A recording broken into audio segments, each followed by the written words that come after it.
Good morning, everybody. Thank you for stopping by the channel. I know there's been another little couple week gap here between videos. For those of you that follow me on social media, I'm sure you can understand why that has occurred.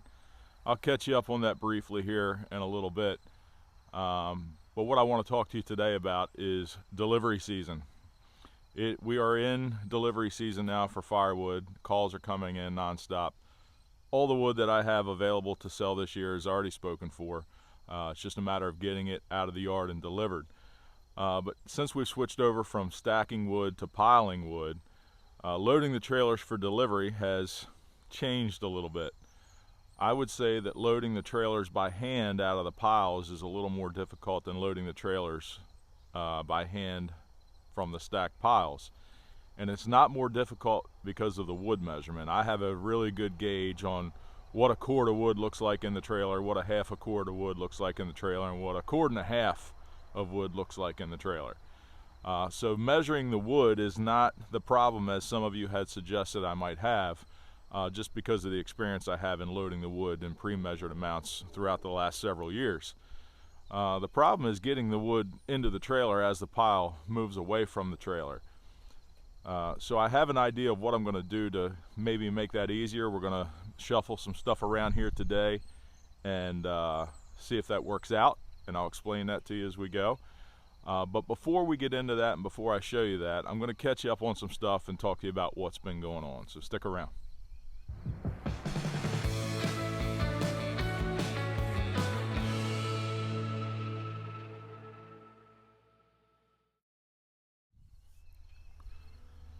All right, so some tough duty here in the last couple weeks. Many of you, I'm sure, are aware, but for those of you who watch the channel that are not, my best friend and owner of the tree service that I work with, Chaz, lost his 3-year-old daughter unexpectedly, tragically, and it's been a hard road here, as you can imagine, for the last couple of weeks. I've been spending a lot of time with him and his family, staying at the house overnight or being with him, during the day. Val has really been spending a lot of time with Shanna, his wife, and you can't even begin to understand what they must be going through, right? I went into a mode of just support. Nothing else mattered. My whole life was put on hold just to be with my friend.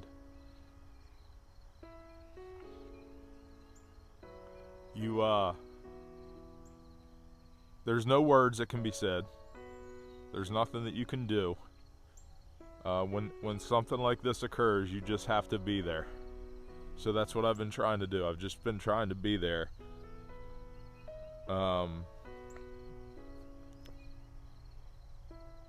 It's like I said, everything got put on hold. My deliveries got put on hold. The calls that were coming in for firewood went unanswered. I did post something on my Facebook page letting people know that the calls were being received, but due to the circumstances, they would be returned at a later date, which has been done. But that's what's been going on. Now, during this time, unfortunately, the Hope event occurred, which I have religiously attended and supported since its inception 3 years ago. Chaz and I had plans to go up there again this year with the Evo and the conveyor to help out. Obviously, we did not make it to the all-day event. However, Chaz, in his moment of weakness and in his during his grieving, he found some way to believe that there was some divine intervention going on there that caused him to want to do the raffle that we did earlier in the year to raise money for the Hope Foundation. And it's almost, he said it almost felt like since we couldn't be there to work, we were still able to help in some way. So he told me the night before that he wanted to go up and deliver our donation. And I said, Chaz, why don't you think about that overnight? You're going to see a lot of people. There's going to be a lot of interaction with people, and if you feel like you're ready for that, we'll do it. We will drive up there and we will make an appearance, give our donation. But if you don't feel like you're ready for that, it's okay. People understand what's going on, and you know, nobody's going to have anything negative to say about us not being there. Well, the next morning he told me he wanted to go. I definitely want to go up there. I feel like it's something that I need to do. So we loaded up and we drove up to the Hope event while everyone was there splitting wood and working hard. We got there just as they were finishing up their lunch break. We delivered the donation. Barbara was fantastic. Barbara spent a lot of time with Chaz after we gave the donation, and I think really spoke some words of healing to him. Everyone who was there was great with us. You know, it wasn't an awkward situation for him. He was able to talk as detailed as he felt comfortable doing. I was able to split some wood on Tim Beardsley's axis, or Tim Beardsley's Evo, and I split some wood on Jack's axis. So I did actually split a little bit of wood there during the time that we were there. And they had a great event. They split a whole lot of wood, and it's fantastic how much work they got done up there. So congratulations to all of you guys that were able to participate in that. And that's what's been going on. So, like I said, difficult couple weeks here for us. Obviously, it's not something that passes quickly. It's going to be something that is a very slow or maybe never healing process. The loss of a child is something that I can't even imagine. So I say all that to say this: keep Chaz and his family in your prayers. They need it. His support system is strong. The community has been absolutely outstanding, not just the YouTube community, but the community that we live in has been unbelievably supportive to him and his family, and he's very grateful for that. So we're going to move on from that. I'm going to take you over here and I'm going to show you what my plan is for today. All right, so here's what's going on with deliveries. I'm a little, I wouldn't say I'm behind on deliveries, but I've got a lot to get done here in the next week or two. You can see I've got both dump trailers set up over here at the back of this pile. One is loaded with a cord of wood. The other one is here ready to be loaded.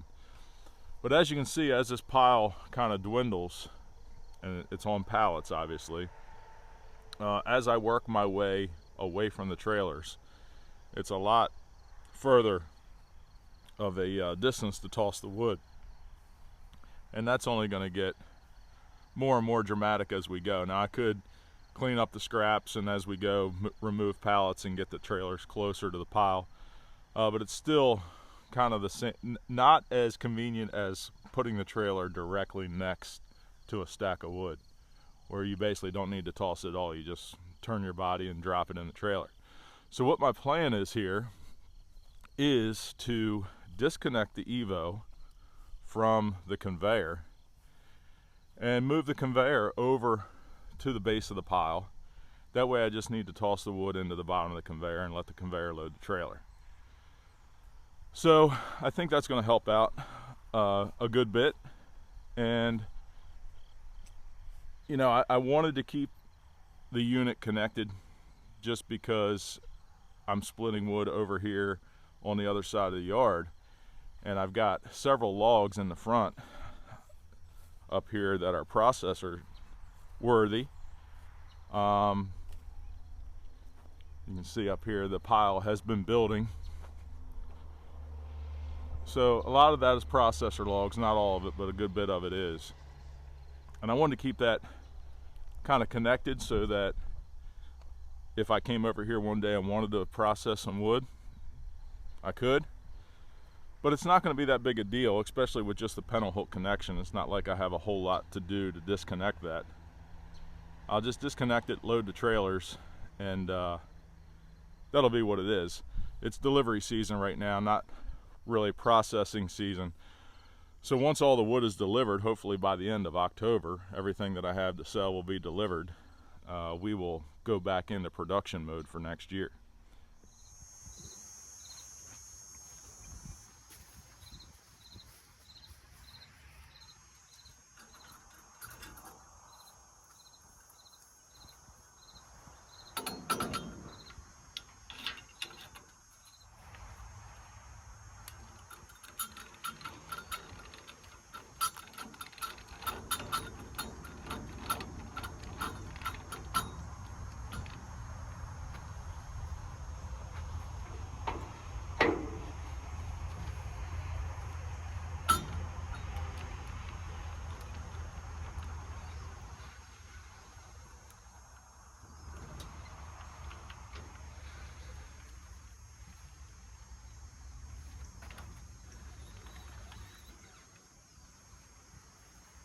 Just like that, we're disconnected. We'll get the skid loader over here, hook up to the front of the Evo and pull it out of the way.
So I think this will work a little bit easier. That didn't take long at all to shuffle that stuff around there. You can see the piles right here. And as I move away from the pile, I can even pick this conveyor up and set the bottom of the conveyor actually on the pallets over here once this gets cleaned out a little bit. So I think that's the plan moving forward.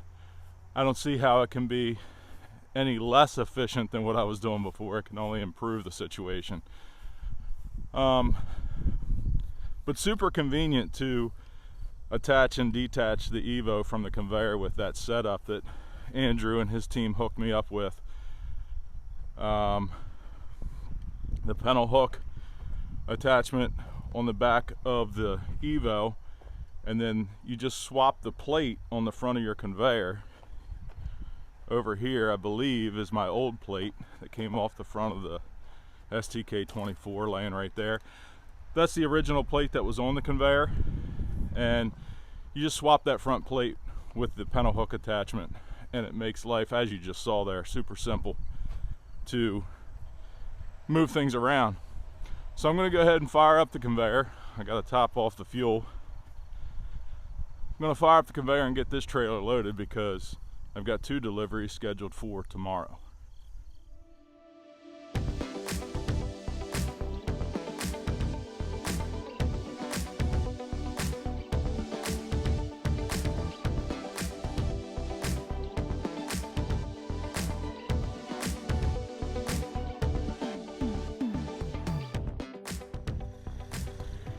So there we go. There's another cord of wood loaded on this trailer.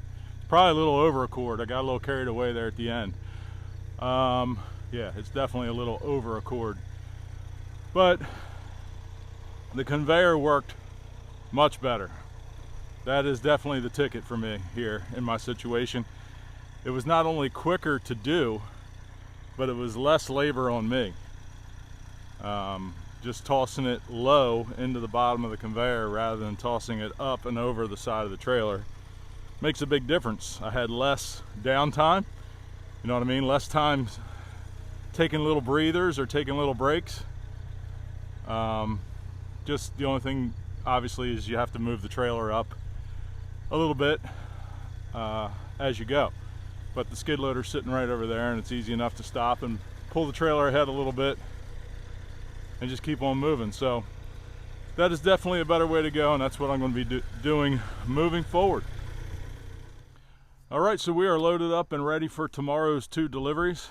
Got a few more scheduled at the end of the week, but they're calling for some rain here on Thursday and Friday, so we'll see how that plays out. I always check with the customer first to make sure that they still want me to come or not.